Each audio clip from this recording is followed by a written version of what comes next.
Hello everyone, welcome back. In this class, we'll be learning about the topic ecology.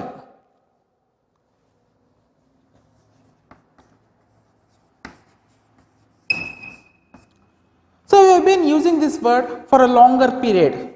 Like when we are from our 7th standard, we have been learning the topic ecology, environment, environmental studies, everything we have been studying.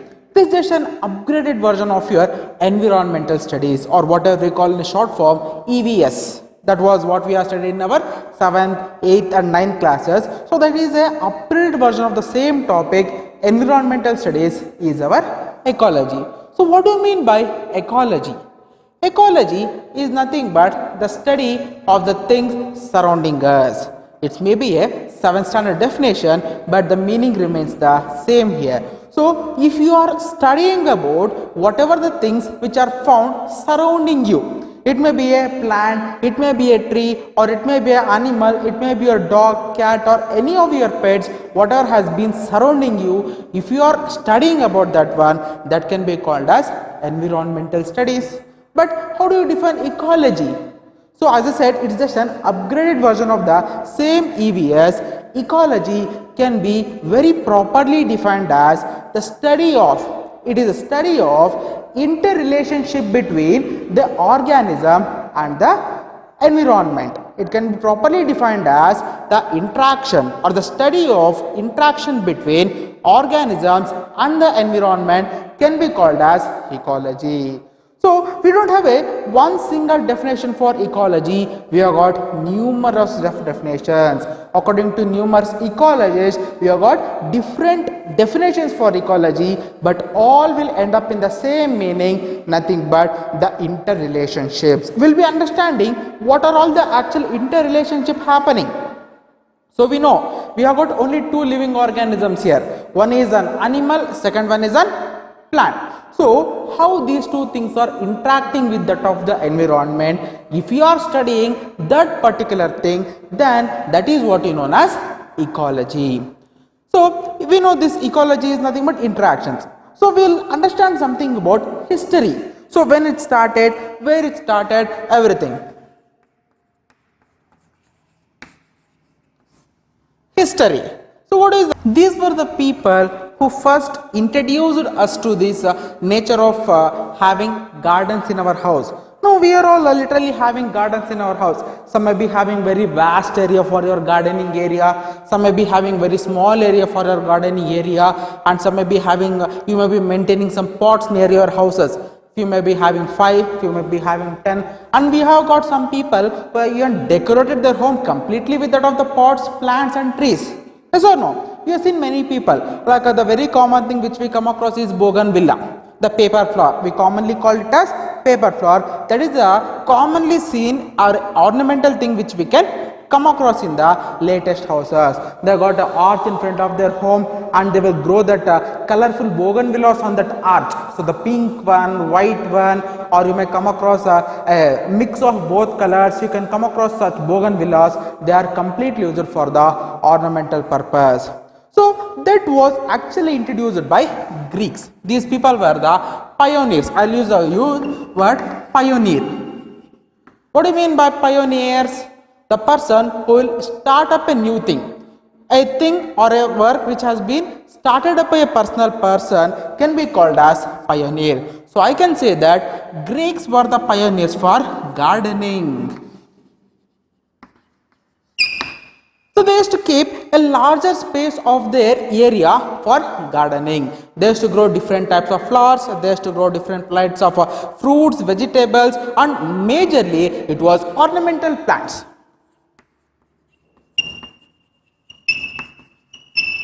It was majorly the ornamental plants which was grown during the Greek period. So according to Greeks, it was not ecology. During the period of Greeks, it was called as ethology or etiology. Etho refers to that of the garden. Logy is nothing but study here. So this was the before name. This was the forerunner. Forunner, forerunner. So before using the term ecology, we were calling it as ethology. So it was coined by Isidore Geoffroy. Isidore Geoffroy was the person who actually used the word or coined the term called as ethology. Later, it was turned to ecology after many studies here. So we came to know one point importantly. So Greeks were the people who started gardening. They were growing many ornamental plants here. That led to the recent designs of gardening which we come across. And whatever you see the botanical gardens, like a Lal Bagh Botanical Garden, Ooty Botanical Garden, whatever you come across, those all were the ideologies of Greeks only. Or whatever you see the glass structure in case of a Lal Bagh, whatever you see the glass house you will see, that was also implemented by Greeks itself. As you know, the main reason for that one was greenhouse effect. In the glass we will get a better greenhouse effect. That is the reason why we will be using the glass shed for these plants here. So that was also thought of the Greeks itself. So that was the development of gardening and that was the development of garden. So these Greeks were the main persons when we come back to the ecology here. Next comes the person who coined this term. Who coined this term called as ecology? It was Ernst Haeckel.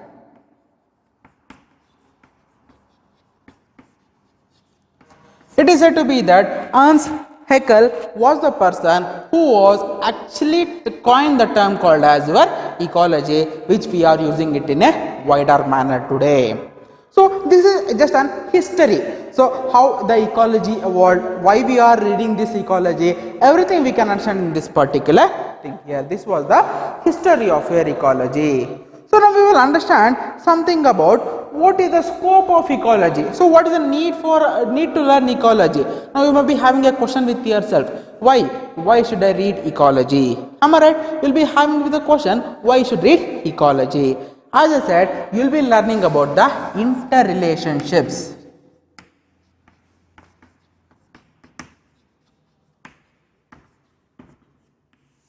between the plants as well as the animals. So these interrelationships are nothing but how they both are interacting here.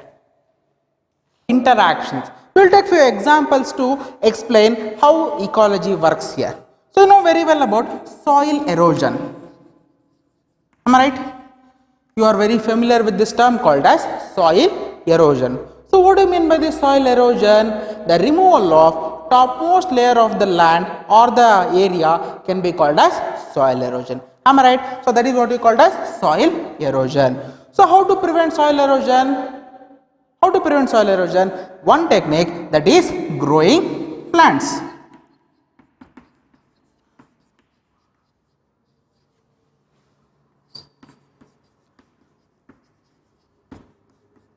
Growing plants that lead to the formation of the trees. That is how we can check this soil erosion, or that is how we can reduce this soil erosion here. So here you can observe the interaction of soil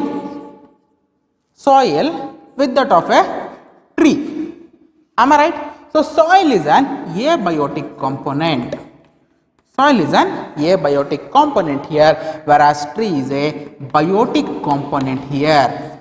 So you know very well that abiotic refers to that of a non-living organism, biotic refers to that of a living organism. You can have a same clarity that tree is a living entity. So it comes under biotic component, and when you come across this soil, it is an abiotic component. With the help of soil, see, when there is a more amount of trees, when there are more trees here, let's take an example. When you got more trees here, these roots of these particular trees will hold up the soil.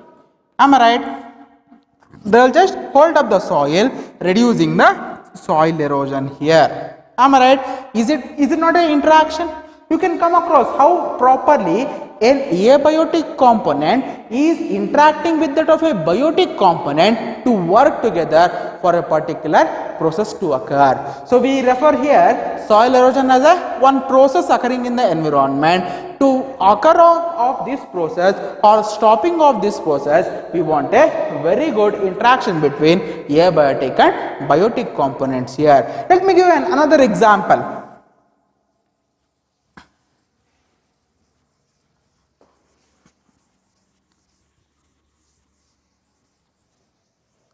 So, we will take example of rain.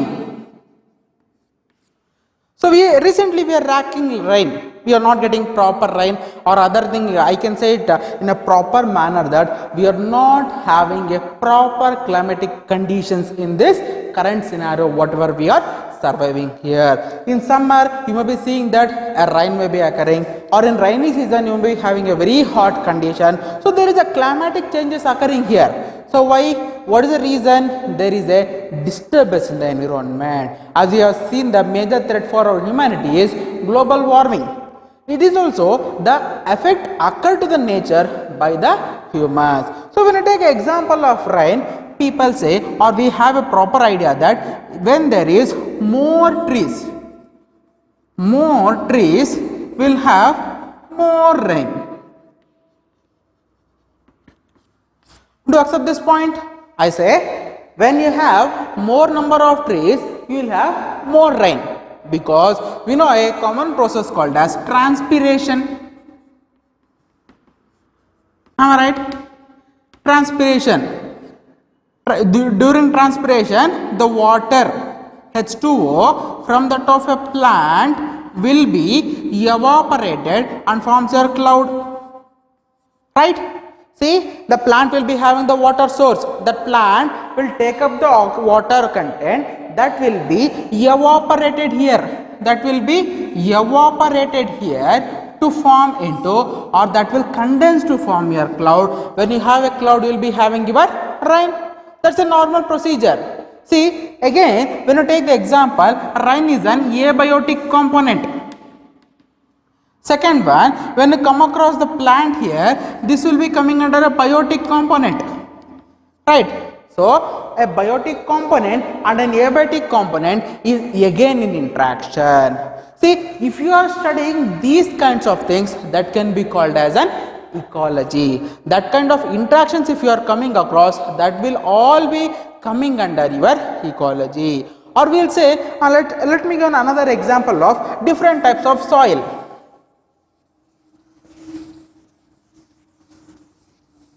So, what are the different types of soil which we can come across here? We will have a black soil, we will have red soil, we will have Mediterranean soil, we can have.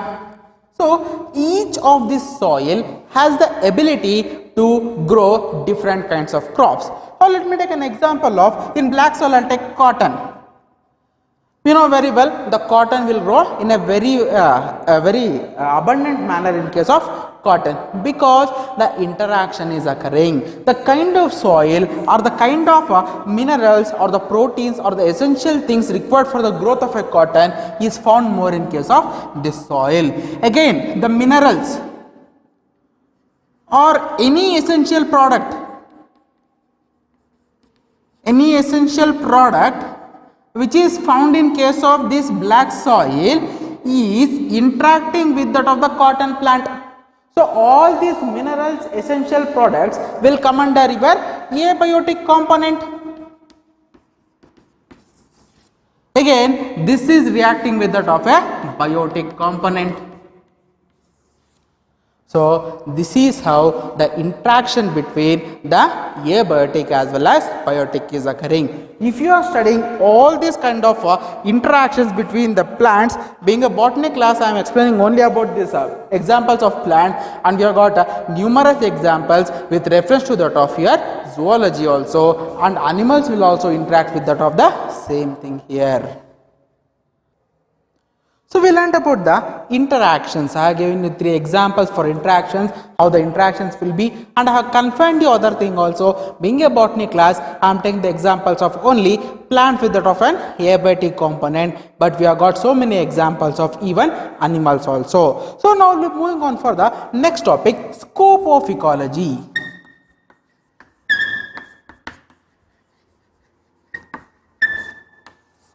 Scope of ecology. So what is the major scope of ecology? Why there is a requirement to learn ecology? Why there is a need to study about ecology? So let me tell you few other examples right now. Climatic changes. So this is the major thing occurring in this particular scenario which we are facing every day here. So we are not having a proper chart when it is going to rain, when it is in a summer mode. Everything has been changed recently. The summer season, which was to be in a proper scheduled time, it has been changed. In winter we are having hot days. In summer we are having in summer we are experiencing rainy season, and all these things are occurring due to this particular climatic changes. That's what I mean by this particular climatic changes. So what is the reason for this particular climatic changes? To understand this, we want to learn ecology. How? Let me give an example. Climatic factor, let us talk about rain. As I told you before, again I am quoting you the same example here, rain. If you want to get more rain, we should have more trees. So literally, more trees is equal to that of more rain. How? In a particular phenomenon called as transpiration. So this is a process responsible for letting the water evaporate to form your clouds. Am I right? See here, more rain is equal to more number of trees because of a process called as transpiration. That transpiration is nothing but evaporation of the water in the form of gaseous state to get our clouds, which literally result in the formation of rain here. So this is a cycle.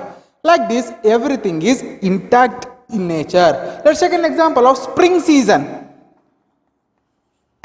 So what is the spring season well known for? It is well known for blossoming of flowers. We can see the many plants are having their rebirth at that particular time. We can see many flowers blooming at that particular time. Everything is happening in the spring season itself. But spring season, if it want to occur, there should be a moderate temperature.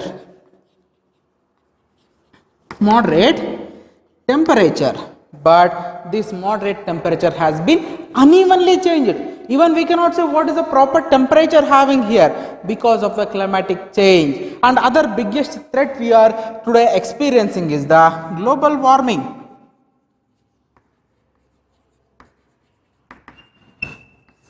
So next example we can quote here is a global warming. So it is nothing but increasing in the mean temperature of the earth surface. Increase in the mean temperature of the earth surface can be called as global warming. Why there is increase in the mean temperature? Because again the loss of trees here. So this is how we can say that the scope of ecology. If you want to understand what are all the problems occurring in the nature, so whatever may be the problem here, why there is a pesticides, we are using more amount of pesticides today. So how to avoid pesticides? Let's give an example of sparrow. If the bird is actually very low in concentrations, which you can see out of 100 sparrows when we were in our childhood, we can see only 10 of them currently. So if they used to be in the natural habitat, they would have feed on these pathogens and they would have decreased the rate of pathogens which can come across your plants today. So we have got so many interactions. Like I said about your sparrows here, another example about your earthworms. We say earthworms as a farmer's friend because they help the farmer in mixing up the soil and increasing the aeration of the soil. It is called as a friend of a farmer. But by the use of these pesticides or the chemicals which we are using to increase our crop yield are completely damaging the earthworms here. Because of loss of earthworms, we are losing the fertility of the soil. Not the point. So these are all the problems. If you want to properly understand a problem and if you want to give it a proper remedy for a particular problem, you should be knowing about ecology. To solve the problems of environment, you should be having a proper knowledge of ecology. So what condition is going on in this particular nature? Why this imbalance is occurring here? If you want to understand all these things, there is a need to study about this ecology.